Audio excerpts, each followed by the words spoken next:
Hey, everybody, this is the Uncanny Omar. Thank you for joining me again. I just came back from another episode that I did live, and now I'm here doing Map My Ex, where tonight I am joined with these two beautiful people. We have Peter M. from Crushing Crisis, not only a website, but also a YouTube channel. Or no, what is the YouTube channel called? You know what? It's just my name. We'll Take, get there. take it from here. Yeah. Who Well, are you? I'm Crisis with a K. I'm also known as Peter, but mostly Crisis. I have a website called crushingcrisis.com that has guides to the Marvel Universe and much of the DC Universe too on how to collect and read them. And I'm also on YouTube at Peter Marinari. But if you just search Crisis with a K or Crushing Comics, I'm there. I'm everywhere in your comics internet. He really is. And below us, this lovely lady is. Hi, I'm Ødfel. I'm a cosplayer, and I also collect comics and action figures, and I'm excited. So, yeah. Yeah, thank you. Now you can find her on Instagram, Twitter. Are you on? You're still doing YouTube stuff? Yeah, I'm kind of everywhere. YouTube's been finicky with me lately because none of my stuff wants to upload right, but I am there. It should all be under my username except on Twitter where it's an O instead of, or a 0 instead of an O. Okay, gotcha. And Ryley is taking the night off because he got his vaccine, his second dosage. So, yeah, not feeling that great. I can understand that. I was there a couple weeks ago. So, I am the Uncanny Omar, and tonight we are mapping what originally was going to be Excalibur's volumes 2, 3, and 4. But hey, Marvel did the heavy lifting for us, so they've announced a volume 2 already. So now we get to map out volumes 3 and 4. Again, I'm not announcing anything. This is just our dream mapping of if Marvel were to announce a volume 3 and 4, what would we include in those volumes? And is there enough for a volume 5? Of course there is. Maybe new Excalibur. But anyway, let's go ahead. Getting wild over there. I'm getting ahead. I'm getting ahead. Let's go ahead. Okay, so really quick, volume 2 takes us to issue 67 of Excalibur, which wraps up the Alan Davis run. Whether he left when he wanted to or whether editorial said, you know what, you're not playing along with us that nice. We're going to do this story arc called Fatal Attractions, and you don't want any part of it, so long, Alan Davis. And then came along Scott Lobdell, right? Like he took over the book after Davis left unexpectedly. Am I right, Peter? Yes, Lobdell doesn't write every single issue in that intermediate stage, but does do the first few. Okay. So Excalibur Omnibus Volume 2, which already is up for pre-order, takes us all the way to 67. So obviously we're going to kick this off with 68. Maybe, right? Maybe. What do you think, Ødfel? So this one, I had a hard time figuring out the cutoff for just the Excalibur issues, but I ended up doing 68 to 94 because that stops us right before X-Man gets introduced into the story. And then I wasn't sure because they kind of interlope in a couple stories, so I figured you could include also the Phalanx Covenant Life Signs because that's only 3 issues that ends with the Excalibur issue.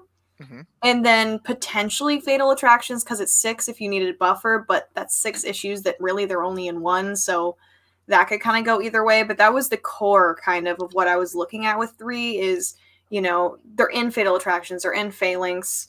They have kind of a lot going on with that and then the Soul Sword arc, so having it just block up to 94 and mostly be the story, I think might be the way to go. I don't know. Okay. So 94 wrapping it up. Okay. How much of Fatal Attractions and Phalanx Covenant would we include in this? Obviously, what do y'all think? I don't. Well, I'm sorry. Ødfel, do you want to go first? Oh, sure. I wasn't sure on Fatal Attractions because it's a 6-part. So it's kind of a lot when there's only one Excalibur issue, but also I personally have never dove into Fatal Attractions, so I don't know how much Excalibur plays a role in it. However, with Phalanx Covenant, it kind of has 3 solid parts of it, and you can include the middle part that just has Excalibur in it and do all 3 parts of Life Signs, and I feel like that would probably be okay. I am 100% in agreement with that. I think the 3, what is it, X Factor? I think X-Force? No, Wolverine was with Cable. So it's X-Force, right? Peter? Yes. Okay. It's So X-Force and X darn, I just Factor. lost it. X-Force X and X Factor. Factor. Now, Yeah. I also had this same dilemma, and I might have come at it a little bit differently. So I'm excited. I like when we don't all agree right at the beginning. Omar will bully us into agreeing eventually. That's how the show usually. I'm joking. I'm joking. He just threatens to kick me off when I share my opinions of Art Adams. It's okay. That's But how you all would probably do too. You'd come to consensus in the chat dare about you, that. sir? It's Sir Arthur Adams. He was knighted in America. But anyway, so we're going 68 to 94.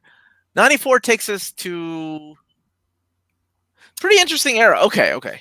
Yeah, because that ends with Days of Future Tense, and that was kind of it felt like more of a self-contained story. So I figured if I had to end cap it around the halfway point of what was left, that was probably a good break. Okay. I'm trying to think of what else I would collect because this is a very interesting era.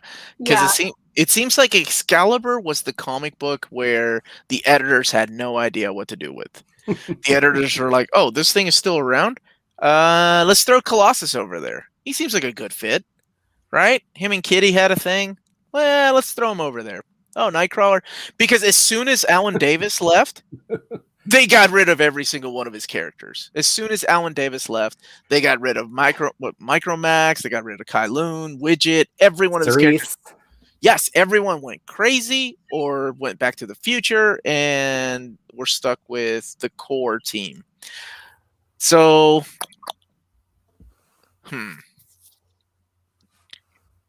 I almost want to stick it all the way to 103, but I realize that's a big book.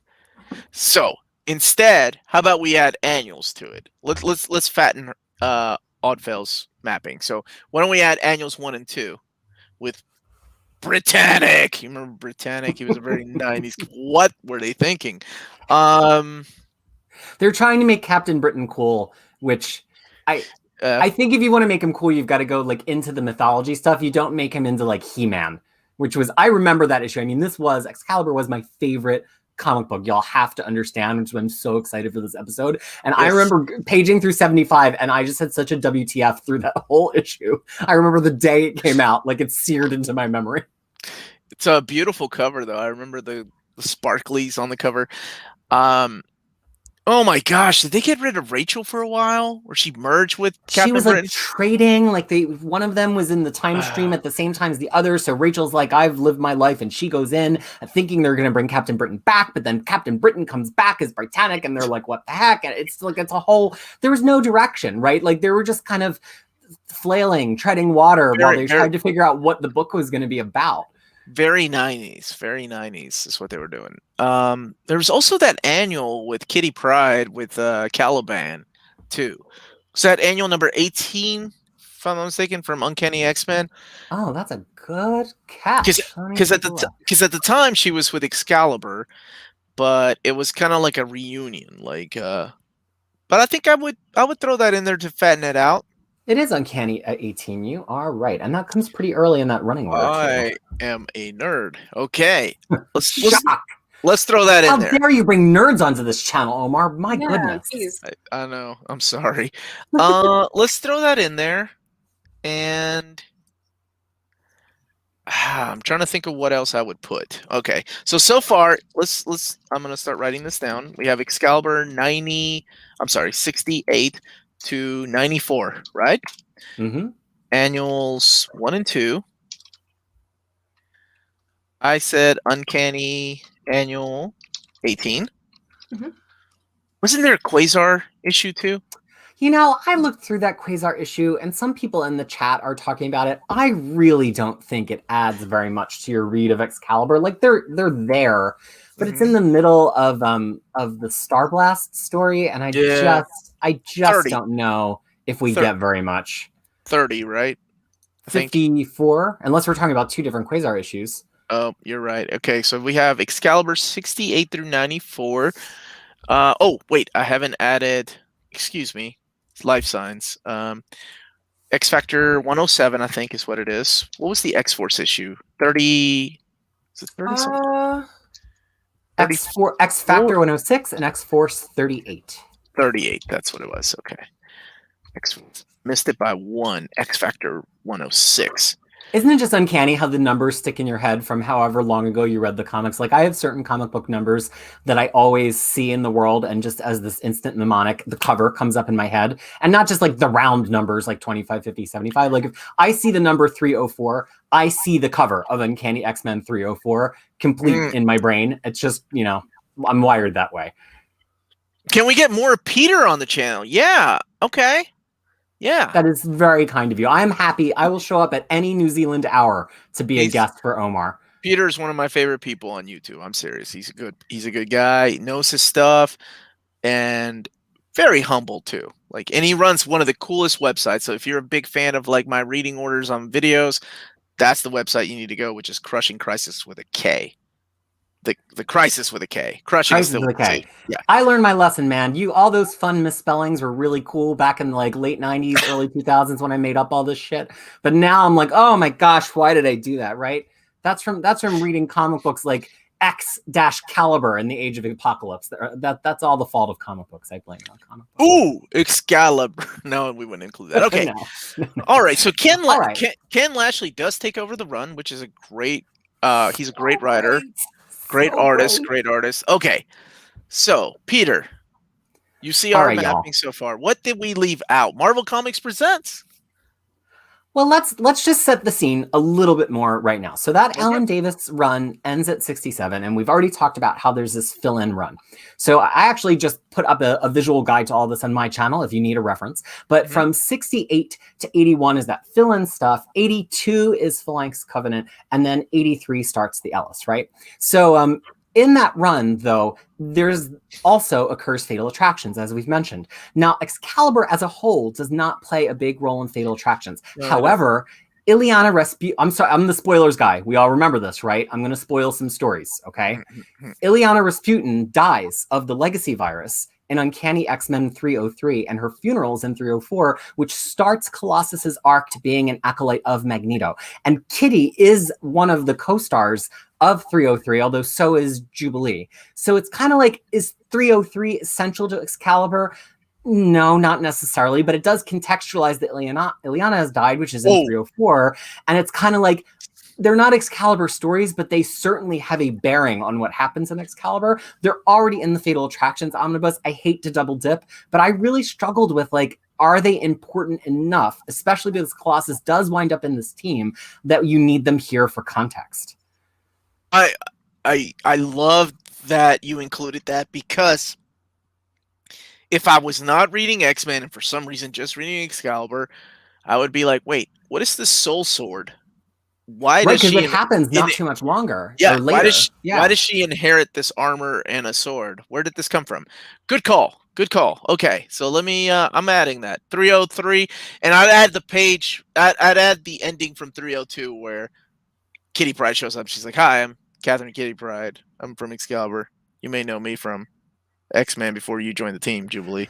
Yeah, you might not need 303. Like, I keep looking through it, and it's mostly like a Jubilee and Jean thing. The thing is, it's got Xavier and Mora in it too, and Mora's a pretty big factor in this middle period of Excalibur. There's this one cover, 81, that's just Mora and Xavier in like a makeout sesh right on the cover. So super it's like, hot. And also Mora McTaggart, a much bigger deal than she was now 2 years ago. Right. So I don't know. 303, 304 is on the borderline. I tend to want to put in 304 because I think it gives some context to Excalibur 71. So that's my first addition from what we were talking about. You know what? Also, go ahead.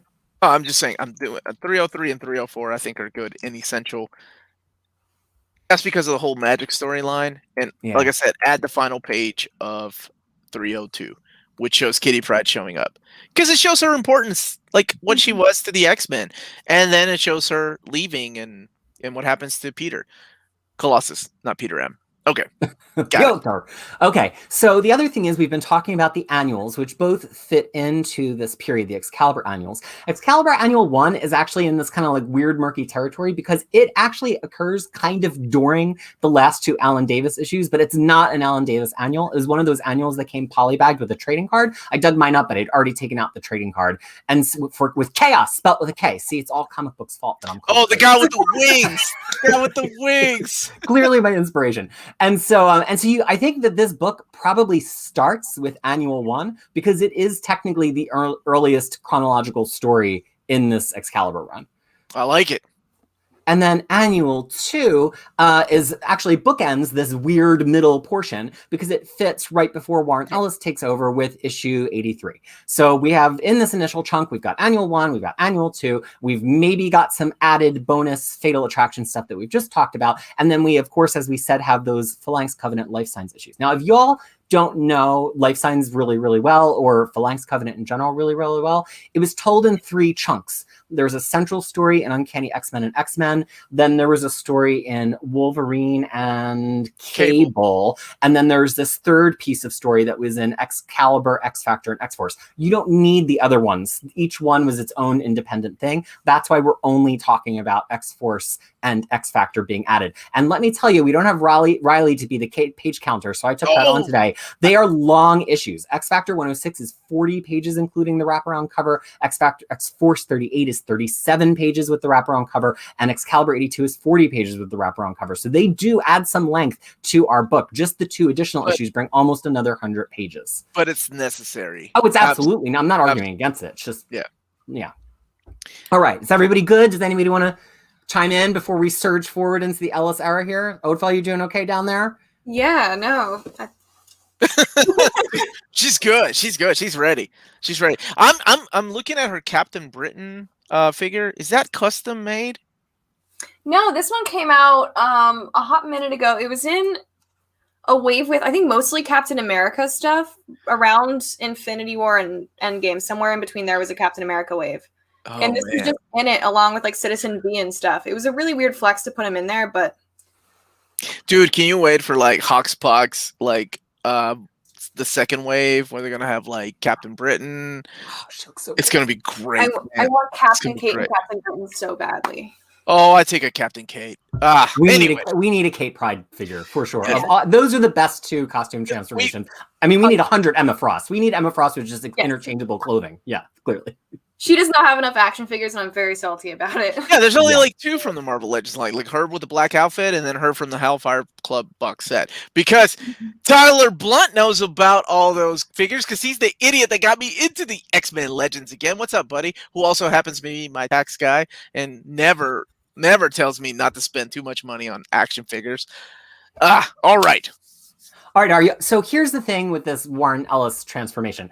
I kind of agree with Ødfel that I don't know that I want to go all the way to 103 because it makes this a kind of big book and it potentially makes the next book weirdly small. And also it doesn't really give the next book a lot of marketability. Mostly the writer is Ben Robb and it's like, I don't really know how you sell that. And Captain Britain is like super big. So I think there are a few, oh boy, I just closed my spreadsheet. I think there are a couple of different points that you could possibly cut off here. And I'm really interested to talk about it with the both of you. So go ahead. So, no, I was going to say somebody's asking about the Pride and Wisdom miniseries, and I would definitely add that in the 4th. Oh, we're getting there. Just you wait. Omar's got them drinking eyes. You noticed? Okay. I'm okay. Let's do it. So the Ellis stuff starts at 83, and there's this Soul Sword story right away, right? So that's almost definitely going to go in this. We're not too long yet, right? Mm-hmm. So then there's some kind of like intermediate issues, and then there is a story that starts in 88, which is 3 issues long, which is called what the heck is it called? Dream Nails, and that runs for 3 issues until 90, and 90 is actually like a supersized double-length issue, and it's after 90 that all of these new elements really starting being solidified, including Colossus joining the team. So I was like, do we cut it at 90? I'm not sure. 90, is that the one with Nightcrawler whenever he changes his look? And Casey Jones, that was the artist on the book at the time. It was after they came back from the Age of Apocalypse. Oh my gosh. You know what I'm talking about, right? Nightcrawler. I do. I'm sorry. I was giving you blank face because I was thinking of things, but yes. What issue is that? Nightcrawler, shaved head, goatee. Somewhere around there, because the covers after that all have it. I just don't know if it happened in that issue. Yeah, he's on the cover of 98 with that look, and he kind of looks like his normal self on 97, so maybe it happens between 97 and 98. 97 was Jones, 98 was Pacheco, so maybe that's where. Oh, yeah. Pacheco. Oh my gosh. That's the selling point of Volume 4.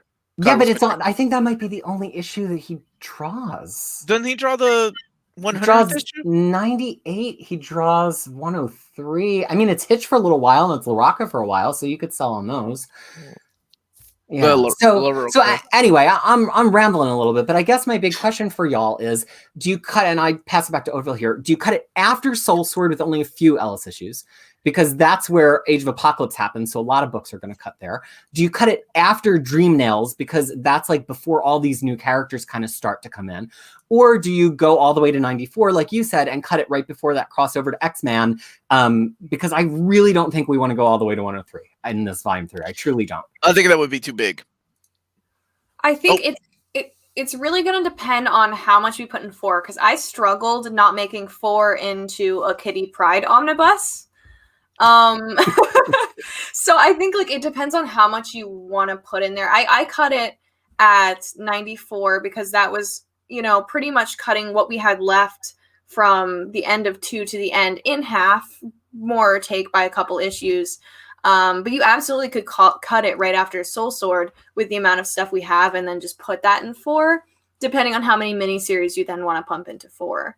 It just kind of depends. And I think it's largely just what 4 is going to be.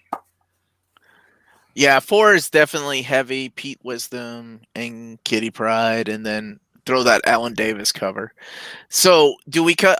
I'm okay with cutting this at 94, because after this, it all leads into the new, the new Hellfire Club arc. It leads into 100. Mm-hmm. Yeah, is that London Burning? Is that what that one's called? I was trying to... It's London Burning. Mm-hmm. So it is Casey Jones. Man, I'm good. You're good, man. You're way better at this artist credit stuff than I am. I just Wikipedia'd everything today. Okay, I'm okay with cutting it at 94, because I really, really like the next omnibus kicking off with that 2-part of X-Men 12 and 95, 96, right? 95, Excalibur 95, 96. Yeah. And in terms of random other appearances, Omar already nailed that Uncanny X-Men annual. The only other one I could find, and I can't take credit, one of my longtime internet buddies, James Verdon, wrote into me to remind me about this, is Marvel Comics Presents 174, which I don't think, Omar, is part of the map of Volume 2, because it was released after Volume 2. It actually fits a little bit before this, but it was released in this window. So it's only 8 pages. I forget who it is. I have to look it up. But that is definitely an Excalibur appearance. Well, then we should put it in this one if it's not in 2. Yeah, it came out in February 1995, so it missed the cutoff for 2. Then we definitely need to put that in there. So that's MCP 174, right? Yeah, it's actually TechNet appears in it, but it also has Lockheed and a brief appearance by Shadowcat. So it's ostensibly an Excalibur story. Like, where else are you going to put a TechNet 8-page story? No. Yeah. We need to put that in here. We ain't leaving anything out. As a guy that believes in no orphaned issues, no orphans left behind, this is what we do here. All right. I like that. Corey Feldman. Yeah, I'm liking this map. 68 to 94. Hey Ryley, can you give us a quick page count? Oh wait. Where? Hold on. I gotcha. Oh, you got it. Okay. Call a friend in and be like, "Hey, count this." Hey, I know you're sick because you got your vaccine and did the right thing, but hey, what's the page count on this? Let's see. Fill down from that. We are currently at about 1,033 pages. Ship it. That's good. Oh, wait, I haven't included Uncanny Act. No, I did include Annual 18. Sure, Yep, Annual that's 18? with the annual. Yep, 1033. That's with all of 303 and 304, which maybe just get excerpted, but we're definitely hovering right around the 1,000 page mark right now. 34 pages. I'm good with that. Excalibur Volume 2, 3. Omnibus 2. Look. Let's see how close we are whenever these things get announced. Oh, I texted you all the day I announced that book of New Mutants Volume 2, and I said, damn, we're good. because I think it was Ødfel who actually. Were you the one who called that? Because I was against it. That the New Mutants Volume 2 Omnibus was going to have war children. I was like, they don't do that kind of stuff, but it's in there. they added it. Because I was like, I feel like this might fit, but I don't know if it's like too You out there. But then they had it, and I was like, We shot her down, man. We should have listened to her. Should have listened to her. You should be working in the Marvel Collector's Edition department, not me and Peter, apparently. But here we go. Excalibur Omnibus 3. We have everybody's seal of approval. Well, here's my final question. What do you like call this? Do you just say Volume 3? Is it something like? Do you say Ellis? Do you say Kitty Pryde? Like, what is it? I think we're past beyond the age of calling it creator centric. I think we're good now with a Volume 2 coming out. I think it's safe to say Marvel is confident enough to release a Volume 3 and sell it as is. Now, the big question, what do you put on the cover? There's a lot of good covers, so let's talk about covers. Because this is one of my favorite things to do on this segment is talk about the covers. And I know Peter's already got his picked out. No, I'll go last. I'll go second because I don't know. A lot of these covers were good, but I don't know if they were good to encapsulate everything that's happening in the book. Yeah, that's the thing. Okay, so most of the time, Peter actually, I remember when we got to choose, that's right, Near Mint Condition got to choose Volume 4 direct market cover for Uncanny X-Men. Still crazy, but they let us choose it. And I remember talking to Peter about this, and it was just like a side conversation him and I had. And he was like, I feel like, because I remember suggesting that cover, and both you and I were like not in love with that cover. But it felt like that's the one that had most of the team on it. Right. Sometimes it's like, is it the favorite cover of the group? No. Is it the cover that actually just like says what the book is? Yeah. Yes. Right. No? Yeah. And that's the thing. Like, what would make a good cover for this particular omnibus? Because unlike a comic book that's $3, $4, $5, this is $125 book. You have to sell it on that cover. Mm-hmm. And I remember. I don't think, well, in case David doesn't watch this segment, there is a little behind the scenes story. I strongly suggested the cover for Volume 2 because he was not happy with, because he didn't have a lot of good choices, he said. And I was like, there's Alan Davis, but I strongly suggested issue 61 as the standard edition cover. And he said, I don't want to clickbait people into buying this. Oh, well, that's fair. Because Phoenix, if you don't know 61, it's like the best Alan Davis Phoenix picture of all time. Yeah. And I said, that would make a good cover, though, because people are like, why is she the Phoenix? Is she Dark Phoenix? What is this? And he said, I don't want to clickbait people into buying this. And I respect that. But I so would have done it. But that's why you have to use Captain Britain with the clown nose from 54. Yeah. Oh, I love the cover of 55, though. I think that's one of my all-time favorites. 55? That's the one that looks like a comic book page with Psylocke and okay. Now, as far as by the way, the real answer is 40. The real answer is 48. 48 should be the cover of Volume 2. I think that's honestly. That's the one I suggested, and he didn't like it. He was like, that's not a good picture. And I said, it's Alan Davis. He's like, no, it's not. And I'm like, it's Alan Davis, I swear. He's like, what's Alan Davis?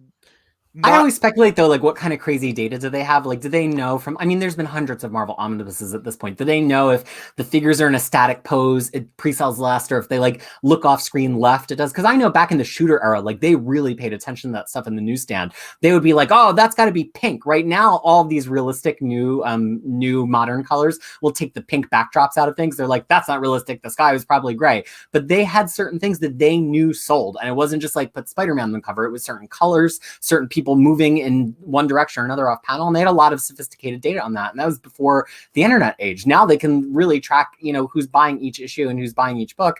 You would think that they would know these things. Maybe David Gabriel does, but maybe he doesn't. I would love to hear that with if you ever interview him. But anyway, we're mired in Volume 2, and we're supposed to be doing Volume 3. All right, I'm Volume 3. I know you hate this idea, but this is my cover. No, I think it might be the one. And this is standard edition cover for me. Like, I think after this, like, I don't know what, like, this was a hard choice, man.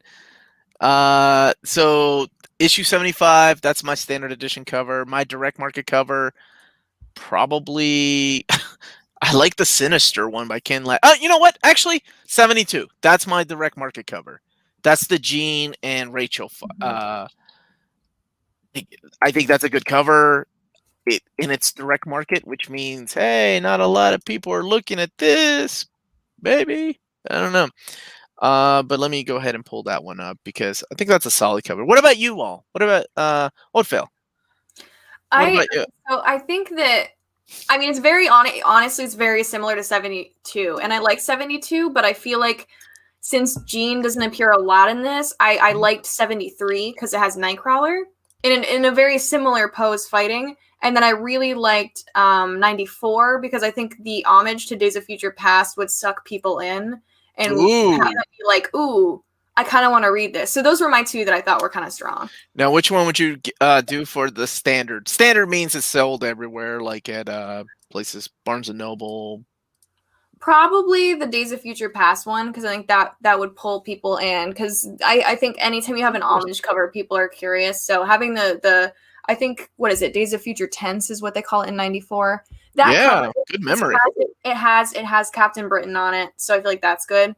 All right, that cover is really cool. Sienna Blaze, the Forgotten Upstart. All I can see on that cover is a certain anatomical feature of Nightcrawlers. I'm not saying that's a positive or a negative. I can't unsee it. Dang it. Oh, look, we get Moira. I'm not talking about his feet either. We know what you're talking about.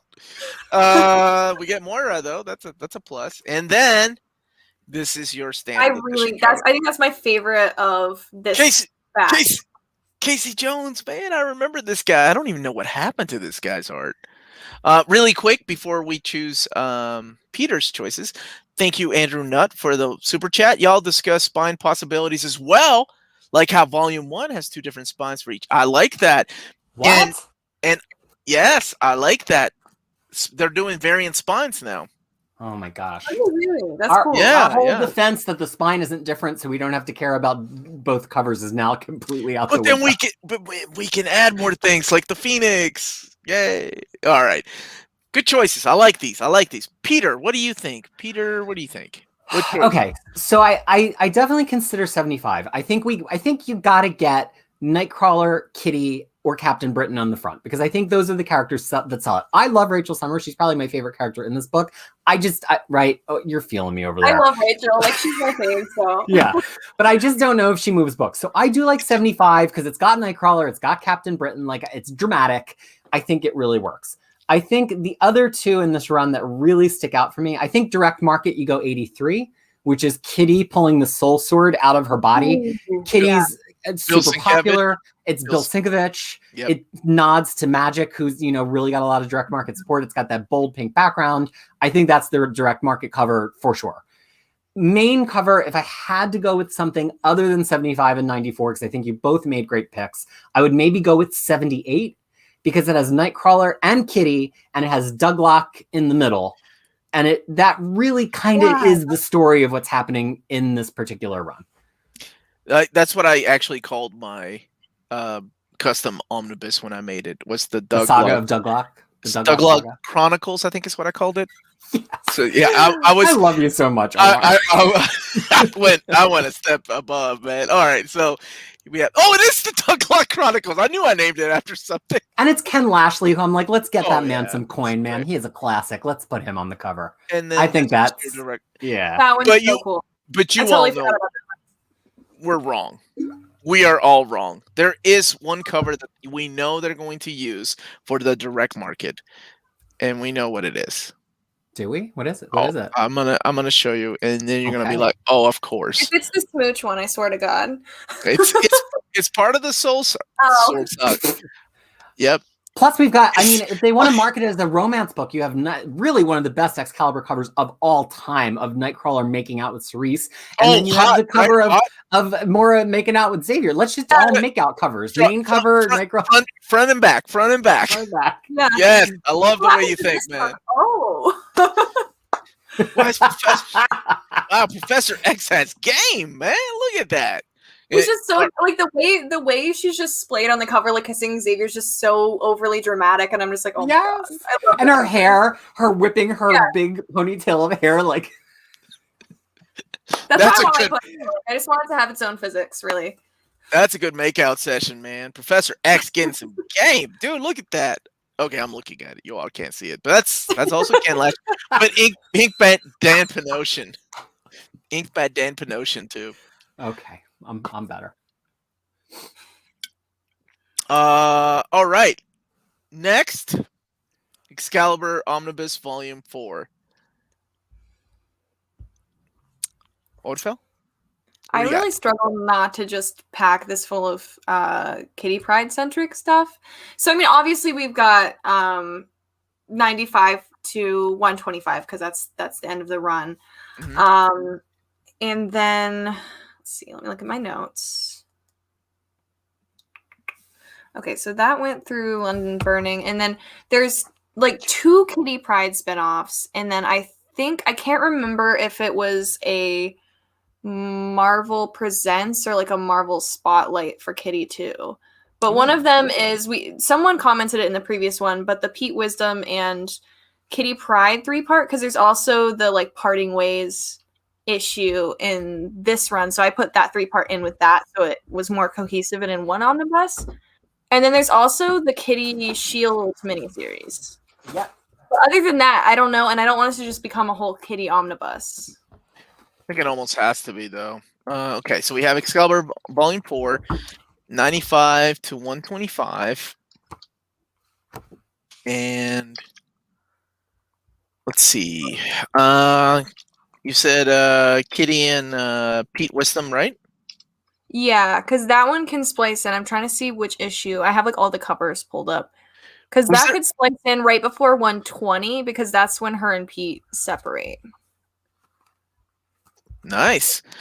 Was there wasn't an annual 3, right? They only did 2 annuals for Excalibur. Not that I could find. Oh, I actually just realized something tricky that we haven't discussed yet. Which is? In the Warren Ellis Visionaries trades, which I have volume 2 of right here, which that's a good cover, but we're not up to it yet. This trade has Starjammers 1 through 4, which is also by Ellis, and it kind of like spins out of this a little bit, but it's not explicitly an Excalibur story, but because it's been collected with this, I kind of feel like it's going to go with it. In terms of placement, though, what's interesting is it's placed directly after the X-Man story that we're kicking off the next book with. Oh. So I really have trouble figuring out where to put it. I think we could pad volume 1 with it, or we could pad volume 2 with it, but I just want to make sure we don't forget. I think Starjammers is important, and I forgot because it is written by Warren Ellis, it's drawn by Carlos Pacheco, it has Corsair, but it also strongly features some of the aspects of Excalibur. Does it? I'm struggling to remember this book, to be honest with you. I have the first one, and I'm trying to glance at my shelf to see if I can just thumb through it and see if they're even in it. I've got it somewhere. God bless. Where do I keep this stuff, Omar? Anybody in the chat? Come on, y'all. Come to our rescue here. All right. I got it. All right. So here we have Starjammers. This is the recent trade paperback. Also collected in the Warren, but is it because it's just Warren Ellis? Is that why they're including it in there? No. I mean, I'm never. Oh, it's got what's her name? Cerise. Cerise. See? Does it? Yeah. Look, I'm looking at it, Peter. Okay. I'm struggling to find that page right now. Yeah. Worth it. Throw that in oversized hardcover format. You got beautiful artwork by Carlos Pacheco. Then I guess that goes in the volume 1 because Cerise that like concludes the Cerise story. I don't know. I'm struggling. I would be okay including it in volume 1 because it's mainly Corsair, Hepzibah, Cod. Yeah, it's mainly about them, but it also includes the Shi'ar stuff and her particular storyline. Yeah, I finally got to that page. Okay, sorry I interrupted volume 2 chat, but I didn't want us to volume 4 incorrect information to the internet. Volume 4 rather. Volume 4. Okay. So I don't know, man. I think it's okay to put it in volume 2. I honestly, this would make me a happy camper if they added this 4-issue miniseries in oversized format in an omnibus somewhere, and I would be okay adding it to my Excalibur volume 3, taking us to how many pages, Peter? Hold on one moment, please. We're going to be like 1,100 and change, probably around the 1,140 mark at this point. I have to see if those are standard length issues, all four or not, but I'm okay with it. What do you think? 1,140. What do you think, Ødfel? I think that would be good, and I don't know, like, is the Kitty Pryde Shield series, is that too ancillary? But it would tie in nice after the Pete Wisdom one, but again, I just don't want to make it too kitty heavy to the point it's not really anymore. we need to add it. I think you have to. That's she Larry like, Hama. explicitly leaves to go and do that, even though it's by Larry Hama, and then she like explicitly comes back from it. It's Generic is saying Starjammer should go immediately after Excalibur 90. Villains in those Excalibur issues go from there directly into the mini. There we go, lifesaver. And Thank actually, you, some of those issues are extra length, so it's more than 100. I'm working on the tally right now. Okay, so far, this is what we have. Sorry, everybody. I'm still sticking with my covers, although Carlos Pacheco, man, that guy can draw. So maybe 1,140 pages? You know what? I'm rounding it up to 12, Peter. 1,200 pages. Yeah, we're going to want some special extra stuff in there. Oh, yeah. I want some Lashley black and white covers. Like, let's go. Let's find the pencils. Look at that. Here we go. Seal of approval from all three of us. Excalibur Omnibus Volume 3, 68 to 94, Annuals 1 and 2, Marvel Comics Presents 174, Uncanny X-Men 303. We're going to put in the page 302, last page 302 in there too. 304, from Annual 18, thank you. X Factor 106, X-Force 38, and the Starjammers miniseries. All 4 issues, 1,200 pages, $125, coming to a store near you sometime, I don't know, 2023. Let's hope. Let's hope. He doesn't have the blazer on, so that's not actually true. The official page count for this would be... I love it, man. Hold on. Have the official I'm doing page math. count. Where I went through every issue and counted how many pages. 1,125 pages of stories and cover. Oh, I'm rounding up to 1,200 pages. That's totally appropriate. That is a lot of extra. That's what I want to see. I want to see extras of all the MCP covers. I don't think they did variants back then, but yeah. Nah. All right. Volume 4. Where were we with Volume 4? So far in Volume 4, we have 95 to 125. Kitty and Pete Wisdom. Kitty Pryde, Agent of S.H.I.E.L.D.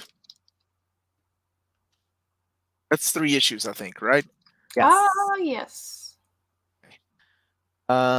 X-Man 12, I believe. 20. Is it 12? Is it that low? You're right. I don't know. I really cannot remember. It's 12. You're right. Okay, 12. Okay, and I think that was only 1 issue. Yeah. And then it led directly into the new Hellfire Club saga, which is 96, with that beautiful Carlos Pacheco artwork. Oh my gosh. I think I used that as my cover, or my back cover. All the Hellfire Club looking all sexy. What else belongs here? Well, there wasn't heavy crossovers between this and X-Men. Not a lot of this is kind of when they stood alone in their own little pocket universe almost. Yeah, I honestly struggle after. Really, honestly, 4 I had a hard time filling. Because I was like, oh, well, there's that. But then I feel like it's still really empty. We'll get it. Okay. Well, Omar, do you have anything else you would add? I'm looking. I'm thinking. So here's a few little hints. Colossus stars throughout this run. Colossus has a one-shots issue of his own. Oh, Colossus one-shot. Co-stars Megan, and it is, I looked it up, it's long. It's like past double length. That's right, Colossus one-shot. Thank you. My wife has distracted me with Ba Weep, Krana Weep, Ninny Bon. Because she can't remember that, so I always make fun of her. It's the universal greeting in Transformers. She's calling me out. She's trying to cancel me. All right, Colossus. Got it. Something else is missing. What else is missing? There's not a miniseries. Oh my gosh! What else? Where else did these characters appear? Well, there is a full Nightcrawler story in X-Men Unlimited number 19. Again, that's a pretty long one for a total of 40 issues or Okay. 40 pages. I panicked for a minute. I was like, oh God. Issues. What happened? And for that matter, I hate to keep revising Volume 3, but I keep thinking of more stuff. That X-Men Unlimited issue where with Mystique and Nightcrawler, that gorgeous front cover, Right. X-Men Unlimited 4, that actually is right in the midst of the prior volume, and I actually had it into the page count. I just never mentioned it. So I think I think there's yet another issue to slide into Volume 3. The one with Joe Mad cover, and it's got Joe Bennett on artwork, I think. Maybe. I think. Because 3 is Sabretooth. 4 is the... Yes, Joe Mad cover with Rogue, Mystique, and Nightcrawler leaping off of the logo. Yes, oh my you are gosh, dude. That's a big book. Sorry, but it's in the page count. I had already accounted for it. It just did not come up in our conversation. No, okay. Omar, I promise I'm not deliberately trying to make Omar revise 2 lists at once. We need Riley's calming influence on us, I think is what we're discovering between the 3 of us. Limited, unlimited, 4. Taking us, you want to keep it at 1200? Yeah, it's probably going to take you a little higher than 1200. Making it 1250. Okay, now we finally have the seal of approval from all 3 of us. Are you sure you're done, Peter? Nobody said that. As soon as we talk about 4, wait. Yeah, I was like, wait, I'm adding the 4, man. That's a lot of masterworks. Are those complete lines from number 1 onwards? Oh, wait. Hey, what's up, Dom? It's nearly 3 a.m. here in the UK, and I'm having a slow night at work, so I thought I'd drop in and watch. Don't really get to watch the stream very often. Man, we miss you, buddy. If we cancel Omar, does Melanie take control of the channel because I may be on? What the? Yes, she does. Thanks. I appreciate that, Peter or Hayden. Oh, Peter's Curls Stan account. Love it. Hayden.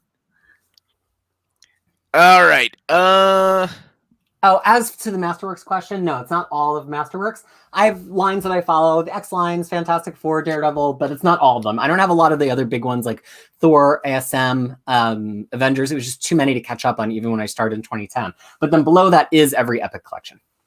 Okay.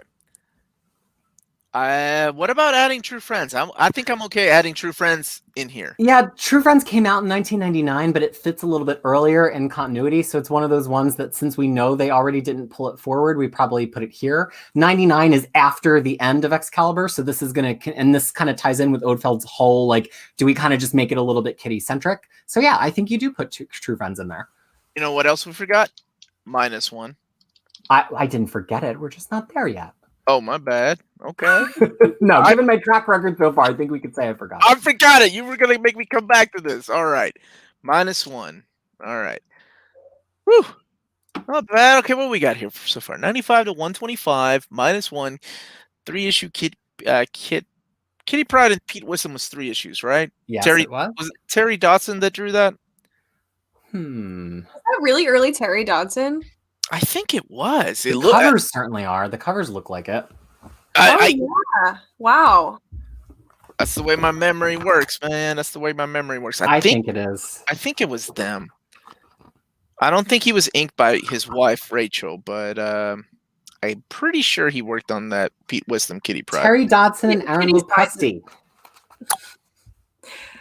Yep. Kitty Prydes look very Terry Dodson, so I'm going to say probably, yeah. Okay. Agent of S.H.I.E.L.D. was 3 issues, X-Men 12, Colossus one-shot, which is super long, X-Men Unlimited 19, and X-Men True Friends. What is missing from this? I can't think of anything else, Peter.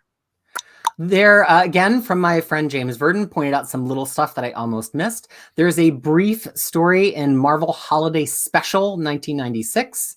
It's 9 pages, and it fits right in here, right after Pride and Wisdom, so we can toss that in. Holiday 96? Yeah, and then I think that actually might be it from stuff that happens during the course of this series. But there's 2 series that come after this other than True Friends that maybe we want to talk about, one of which I suspect Ødfel might have some opinions on.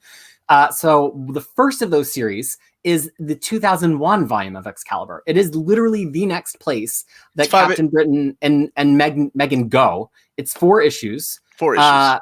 And there's Black Knight in there as well, but there's none of the other standard Excalibur characters like Kitty and Nightcrawler are not in it. But I can't imagine it's ever going to get collected any other way unless Marvel does some like Black Knight omnibus years from now when he gets a movie. So it seems like, why would you not put it in here, especially if we've already pushed past this for the 1999 True Friends? No, that's fair. I saw all the 2000s and I was like, ooh, I'm going to stop as soon as I see a 2, but that would make sense to put it there. I like immediately dismissed it because I was like, maybe that's too far, but that makes sense. I added it to my custom omnibus. I just don't think there's anywhere else to put it. Captain Britain doesn't really go anywhere else in that period, so if you want it collected... My final, because I did 5 custom omnis like 15 years ago, and I said the same thing. I'm never going to get this collected in a trade paperback or in an omnibus, so I might as well add it to this, and I added it to my final one. And I really like that cover, too. Like the one. Yeah, the covers are awesome. Sword. And it's got my boy, the Black Knight, in it. So, hell yeah, I added that. All right. Executive decision time. Let's add. So here's the one that I will toss over to Ødfel. This is not explicitly Excalibur, but there's a mini-series by Chris Claremont called Black Sun X-Men 2000, and it's a series that includes Amanda Sefton as Magic, and it has Nightcrawler and Kitty Pryde in it. And Omar, if I'm not mistaken... You are not mistaken. They left it out, man. They left it out of Eve of Destruction, which is where it seemed like it should have turned up. Because a lot of the characters go right from that to X-Men Forever. So here's our chance... It has Amanda Sefton, who's a supporting character from this cast. It has Nightcrawler and Kitty Pryde. Is this where Black Sun should go? Normally, I feel like I wouldn't, but I feel like since it was missed in other collections, and this is the last kind of place it can be, and I would probably put it in. It's kind of an odd mismatch, but it does kind of give a nice cap to Amanda Sefton's story that honestly is pretty heavily featured in the 3rd omnibus, so I think it would make sense as far as like reading order to be like, oh, there's that, cool. So I probably would, yeah. Love it. Thank you both, because it was left out. Thank you for bringing that up, Peter, because it was left out of Eve of Destruction, where they had the main story arc of Black Sun and Revolution, but they left out the second part with Amanda Sefton as the new Magic. Thank you. Leaving us with Excalibur Omnibus Volume 4, issues 95 through 125. Please ignore my misspelling and leaving out of things. Hold on. Is Black Sun in Revolution? Rewind for a second. Is it that Black Sun is the one in Revolution and we're missing X-Men Magic? Do I have it the wrong way around? Yeah. X-Men Magic. It's called Black Sun Magic. It's the follow-up. That's why I'm confused. Yeah. So it's called. I think I named it. See, I called it Black Sun Magic. Okay.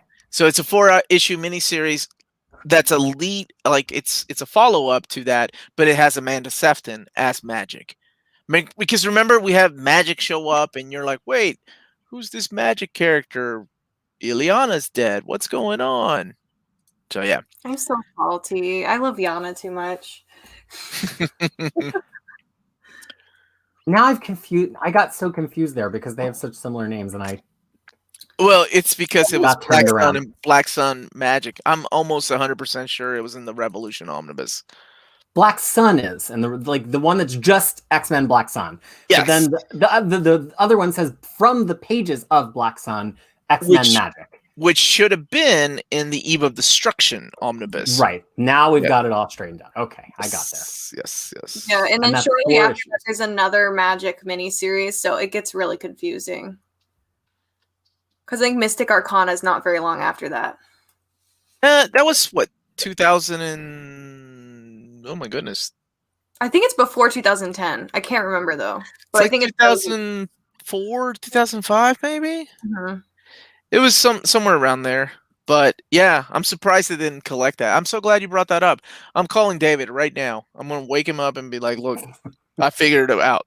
We have an emergency, David. We gotta make this happen. We forgot about Black Sun or Magic, not Ileana. Spoilers. All right, All so right. we got there. I think that's it. I said Unlimited 19. Ødfel said Kitty Pryde, Agents of S.H.I.E.L.D. and Pride and Wisdom. We talked about Colossus. We talked about the -1 issue. We talked about the holiday special. We talked about True Friends. I think we have every possible appearance by all of these characters. And where they go next, which is X-Men Gold Zero. Oh, wait, I'll throw one more wrinkle in, because why not? Sure. When we all got together and talked about the New Mutants Omnibus, we struggled with if you would put New Mutants Truth or Death in the New Mutants Omnibus, because it's about New Mutants traveling back in time, but from several years after the New Mutants series ends. But one of the anchors of Truth or Death is Wolfsbane. And Truth or Death came out in 1997 with Wolfsbane, which is while Wolfsbane was starring in Excalibur. So that could work, yeah. Because I think we ended up not putting it in New Mutants, so that would work. I mean, I'm not advocating for it. I'm just pointing out. It fits between 107 and 108 for Wolfsbane. How long? Is it just a one-shot, or is it 3 issues? Ooh. Truth this or is Death? getting longer and longer. No. We put it in our New Mutants Omnibus Volume 4. Did we? But should it be there if Wolfsbane is one of the major stars? Yeah, it should belong here. It's a New Mutant story. Yeah, and we should put it here too, because that's how. No, don't get wild. Hold on. That's not what crazy. I'm trying to do. Look at the X Factor by Peter David omnibus mapping, man. We've seen that before. We have all of that in Fatal Attractions. Between Fatal Attractions and the Wedding of Cyclops and Phoenix, we have 80% of that omnibus. Am I gonna double dip? You damn right I am. It's X-Men.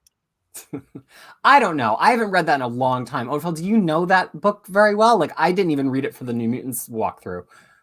I didn't. I kind of skimmed the synopsises of it, so I don't know how heavily other characters feature New Mutant-wise, or if it is just Wolfsbane. But Wolfsbane was the one mentioned in the synopsis when I was kind of reading a summary of all of these. So I don't know how much it's centric to her, but it seems like it's definitely a story for her. So I don't know. It's very New Mutancy. It's gonna feel like a really big interruption in Excalibur. I just wanted to bring it up. It's where I don't know, Omar. I'm not sure.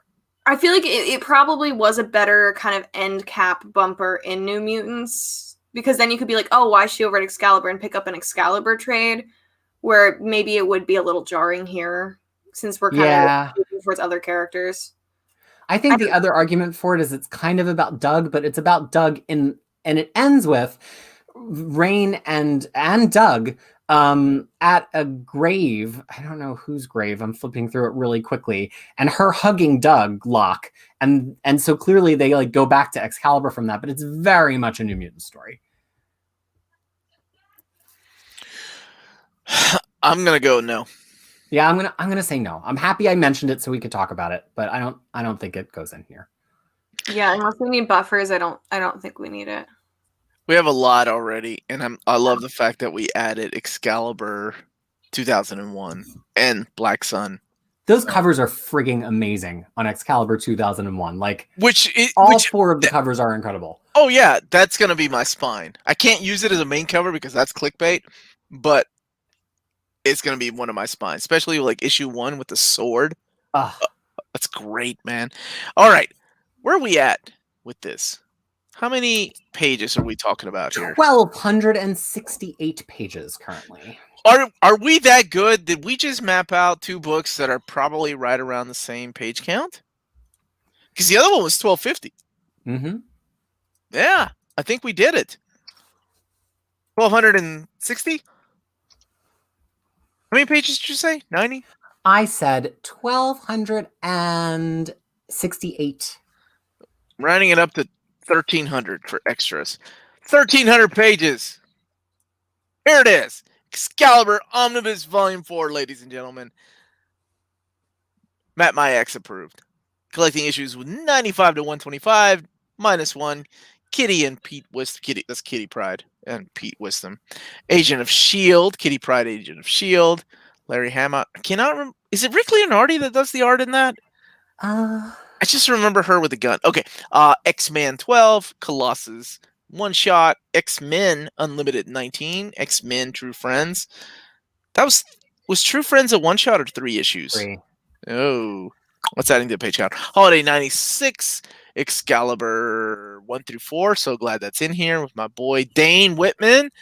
And Black Sun Magic. Ha! We found a home for that series. 1,300 pages. I'm just going to say $125. Sure.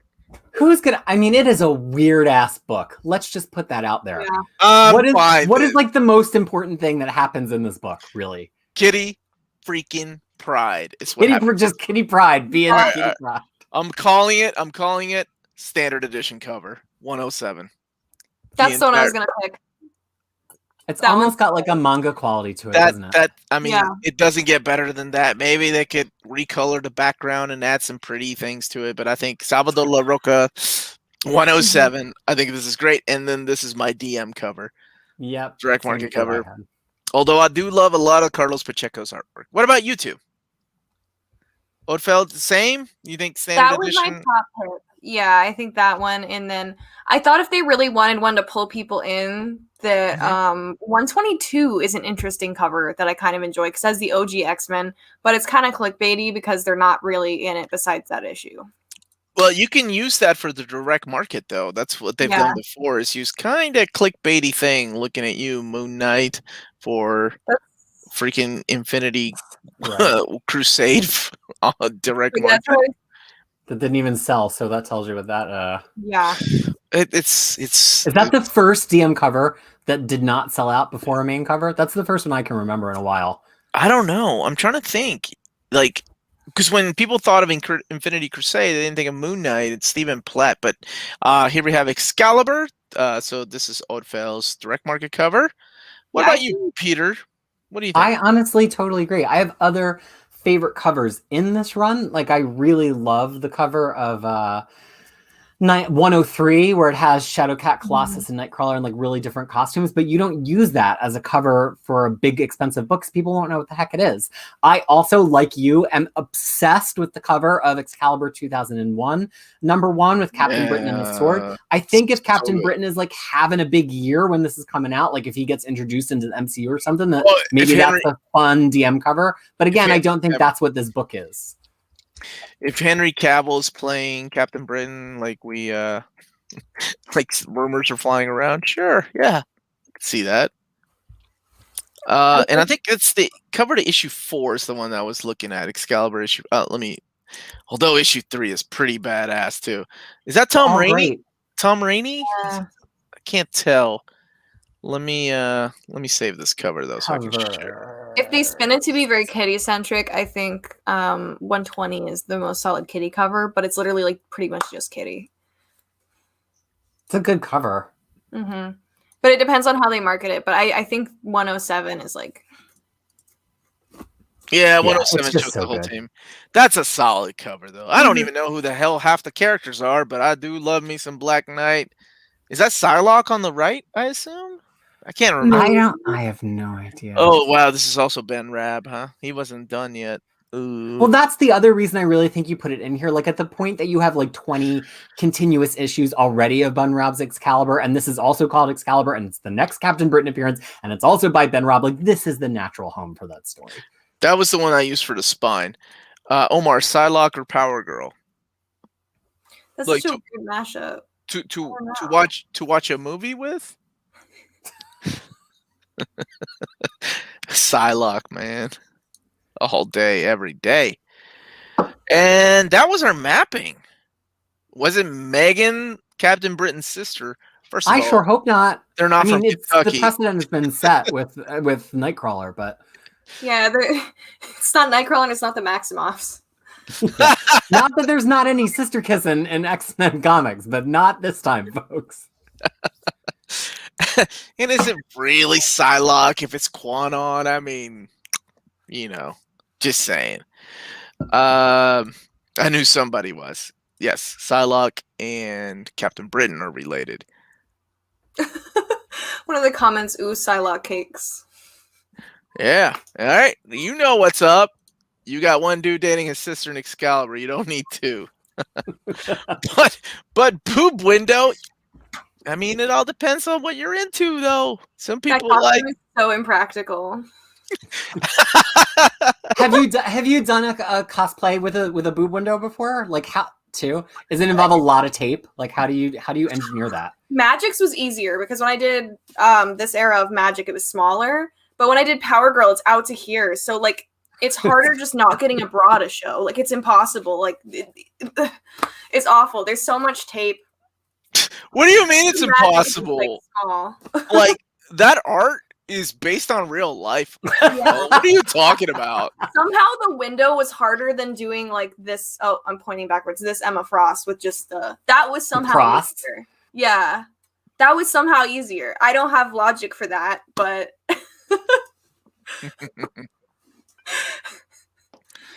Are you guys double dipping when Excalibur Masterworks eventually come out? Do you think they'll ever do Excalibur Masterworks?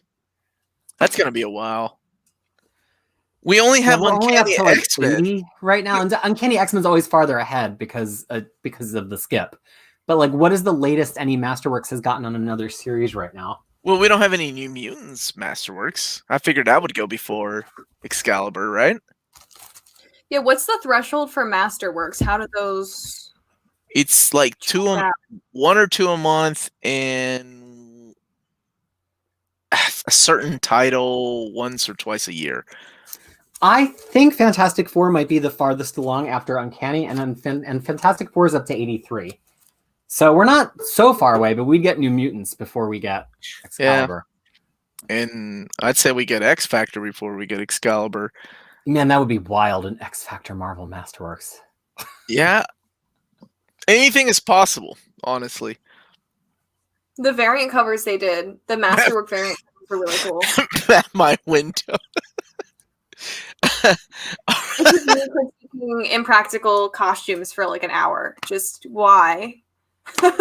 I just love the engineering aspect. You know, like people draw them because they look cool. And then we have these amazing cosplayers who are like, I'm going to do that. And there's so many things about them that are physics defying, even ones that don't have to do with breasts, right? And so I'm just fascinated because your cosplays are so incredible. And some of the times I look at them and I'm like, how does that, not just that stuff, but just like certain kinds of headgear that are huge and asymmetrical, or like shoulders that come out and go out. Like, how does that engineering work where it doesn't just weigh down the whole costume and make it go lopsided? You know, it's fascinating to me. So hard. And speaking of shoulder things, like sometimes I just look at costumes that look awful and I go, I want to make that just because it's a challenge. Like I look at Exodus and I'm like, I want to make that. I'd never wear it, he's good. but I want those. Yes. If I was in the United States, we could do me as Exodus with the hair, and then we could go together. That would be so cool. Just a brotherhood group. That would be awesome. That would be so cool. Yeah. Man, Exodus had a cool Paris. That was his name. He had such a cool costume. He was a cool dude, designed by Joe Quesada. But you're right. How would that work in real life? Never think about that. But you made Madeline Pryor work the Goblin Queen, so anything is possible. I tackle like, all. Look at her costume, which is right behind her head. I made this work somehow. You made that this work. Was more comfy than Power Girl. Power Girl was so uncomfy. Oh my gosh. There's like not much that can go wrong with this. It's pretty much like a even worsely fit swimsuit, but. And Power Girl was a lot more comfortable or less comfortable. Yeah. Also, though, I kept having to jump for flying shots, and that was just awful. Jumping in that costume. The things cosplayers go through. God bless. Yeah, these are things that I don't think about. All the things that you get asked to do when you're. Yeah. Do you have to think about that when you're planning a character? Like if you're planning, you know, like Emma Frost, do you think like what poses am I going to have to do as Emma Frost? Does that work in this look? Is that one of the things you do? I do. Like I plan poses, and especially with Emma Frost, I'm like, I'm gonna bring opera glasses because like I know people are gonna ask me to pose, and I don't want every photo to be this.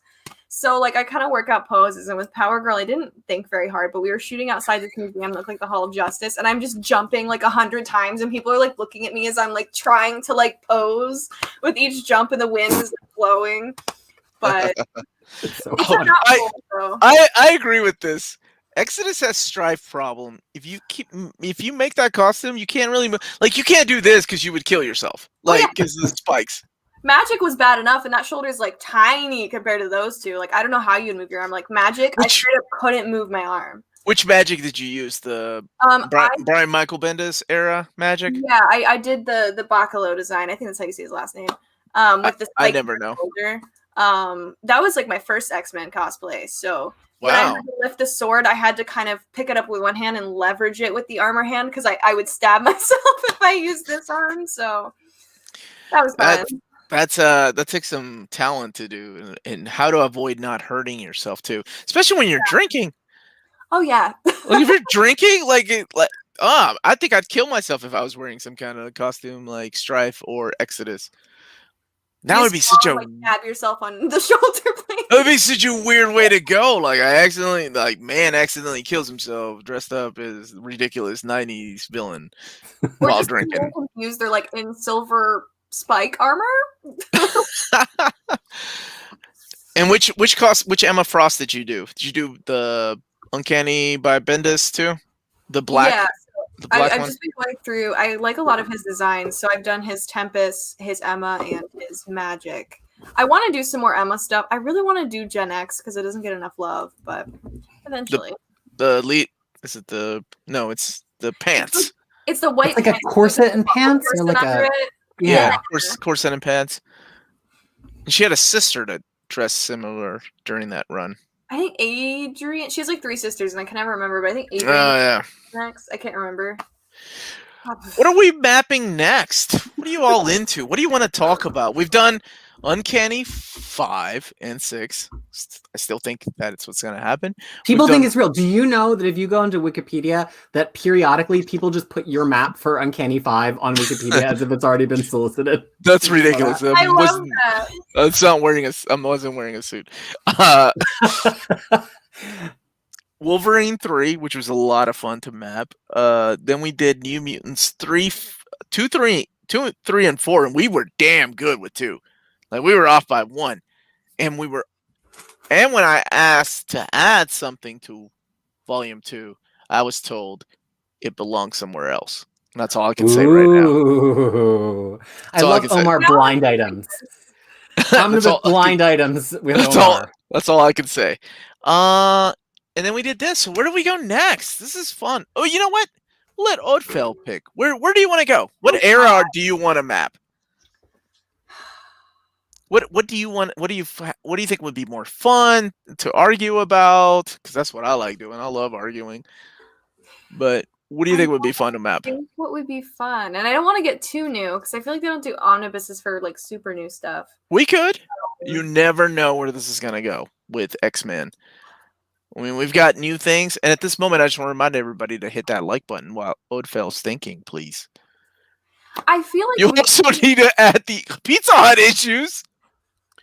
But those belong in X-Men more, though, than Excalibur, I think. Right, Peter? I have them, but I have not read them or even looked through them since probably like 2014. I do not recall. But if there's the only person I know other than me who's like as hardcore as that is Adam Reck, who's one of the co-hosts of the Children of the Atom podcast, and he writes for comicsxf.com. He will track down the most random stuff. He's like right now buying like comic book journal issues because they have like 1-page house ads of art that are like slightly different than the Jim Lee art that wound up in the books. And I love when he starts putting that stuff on Twitter. But if there is like a toy issue that exists, he has it. So I love seeing what he comes out with. He's Arthur Stacy on Twitter, at Arthur Stacy. He's also a fantastic artist. If you've ever seen the Jubilee that holds up the sign that says all the best X-Men or X-Women, that's Arthur's art. Yeah, he's so cool. He's such a cool dude. What do you think? His screen name's Arthur. His name is Adam. Yeah. I think, and I don't know which part of it, but I think Astonishing Era could be fun because you have Necrosha through like the Messiah Wars into God, was that Dark Avengers? Like all of that's kind of fun to play with, but I don't even know where you'd start to chunk it off for an omnibus. But that whole section just starts to entwine in such interesting ways. It would be cool to see like what you'd want to include and not want to include, because that's really an era where I feel like the X-Men were involved a little bit in everything. Like the Messiah era? See, I don't know. I don't know if you'd want to just start with the beginning of Astonishing and call that Volume 1. Because I don't know. I feel like if you do just Messiah, that's just going to be the 2 Messiah trades and some other ones. But it could be fun It's always how to interesting. map Go it. ahead, Omar. No, I was just gonna say it could be fun how to map it, because my mapping may be different than Peter's on like what to include in the Messiah in a Messiah or the Messiah trilogy. We could map out the Messiah trilogy, That which could would be be cool. I think that'd be fun. What do you think, Peter? Part of what's so interesting is that, you know, Whedon's Astonishing X-Men runs for so long that it's like from before House of M to after a lot of other stuff. Yeah. The rule of thumb is that the next sequential story after Kitty and the Bullet at the end of Astonishing is the beginning of Messiah Complex. But then there are other things that happen just before Messiah Complex that have never been in oversized hardcover, like the Extremists arc by Brubaker that follows Rise and Fall, which was in the prelude to War of Kings. So it's like a really strange era, because like you could just say, well, the next thing should start with Messiah Complex because that's a great read to pick up right after you read Astonishing. But then some stuff would get abandoned, including some stuff in Legacy too. So it's like a really weird period to map, and you probably do have to pull from multiple titles in order to make it work, which is why it's so strange. You know, that could be fun though, because we So would Messiah be the second trade in that, or the second Omni in that then? Because I feel like you'd want to start with Astonishing and then that be the beginning because it's so tied into. I don't know. See now. Well, and there's also the whole Milligan run that's on adjectiveless X-Men from like what 157 to 187 that kind of fits into that weird running alongside Astonishing. Again, Astonishing only 25 issues, but all the other stuff that ran alongside Astonishing was like 30 or 35 issues because of how slowly Astonishing came out. So it's really weird to map. I really like this idea of the Messiah complex, the Messiah trilogy, because I really just want to map out the Colin Yost era, which is what we could really call it. The Colin Yost era really, and it would be fun where we start, because if we start with Messiah complex, then we would have to include the endangered species leading into the Messiah complex. Right, there's just so many details, yeah. And then how would you do it at Messiah Complex? We could start with the Messiah Complex Prelude, like include those issues of Brubaker and orphaned issues. I don't know. This could be fun. I like that. What do you think, Peter? We up to that Messiah trilogy? I think it'd it be is fun. a leap from what we've been doing, so we can go a little further back if y'all want. No. I think like it might make, I don't know, it might make more sense to tell everybody, bring the map that you think includes Messiah Complex, and then if there's enough stuff before it that we're like arguing over, then we have to have a prelude episode. But I do think, I mean, I'm hot to map that era. I love that era from 500 on. I think it's so great, and I think Messiah Complex kind of like sets that up, so I'm always happy to talk about it. All right. And have a reason to reread it. Let's do it. Messiah trilogy. I think it'll be fun. Ooh, and I already know I disagree with the two of you about one thing, so I'm ready. What, already? We haven't even started, man. I'll tell you right now, it's not a trilogy. Just because the middle book is Oh my called gosh, Messiah it's a War, trilogy. the plot points do not connect. Wait, to the other I wasn't including that. I was including what Second do you Coming. call the trilogy is? Second Coming and Necrotia. And Messiah you call I was counting Necrotia. Necrotia. Yeah. Then I'm not including Messiah War as part of the trilogy. Man, I ain't Some no people fool. do. Some people think that because it has a Messiah name, that Messiah. I'm telling you, man, there's a contingent. This cat. I vote for. Thank you so much, Sugar Man, for the super chat. I vote for After Eve. After Eve of Destruction. Sounds like a Chuck Austin omnibus. Which I'm okay with mapping too. But I really like the challenge of mapping out this. I like mapping out the Messiah trilogy. Gives me I'm sticking to a trilogy. Yeah. I haven't read it in forever. All right, let's do it. Messiah trilogy. Next time we get together, I'll tell Ryley. Hopefully he can do it. All right, I'm gonna put my wife to bed. Apparently, she's getting tired. She's getting wild in the chat. She had one beer too many. Lightweight. All right. Yes, everybody, thank you so much for joining us. Where can people find you two when you're not hanging out with me mapping these X-Men books? Wrong way. You can whoever wants to go first. I'll talk. Not So everybody I am known wants. throughout the internet as Crisis with a K. My website, crushingcrisis.com, has over 100 guides to the Marvel Universe, both collecting and reading orders, as well as the DC Universe. But because Crisis with a K is not easy for people to spell, many other places on the internet, I'm Crushing Comics. If you were to search Crushing Comics on YouTube, you will find that I have a number of video series. I've been doing videos every single day. There's a lot of talk about X-Men. We cover every X-Men issue every week with an in-depth critical discussion. I also share my huge collection and troll through that as well. And I actually just did my first ever video collecting guide for Excalibur actually yesterday as a gear up of studying for this. And it was really wild. I was in front of a green screen. There's multiple Peters at once. Pretty cool stuff. So I'm everywhere that on the internet where you're liking comics as either Crisis of the K or Crushing Comics. All right. I hope everybody got that. And just in case, I'm going to put it in the description of this video. What about you, Ødfel? Where can people find you? Yeah, I'm on like every platform. So under Ødfel with an O. Oh, wrong side. I keep mirroring wrong.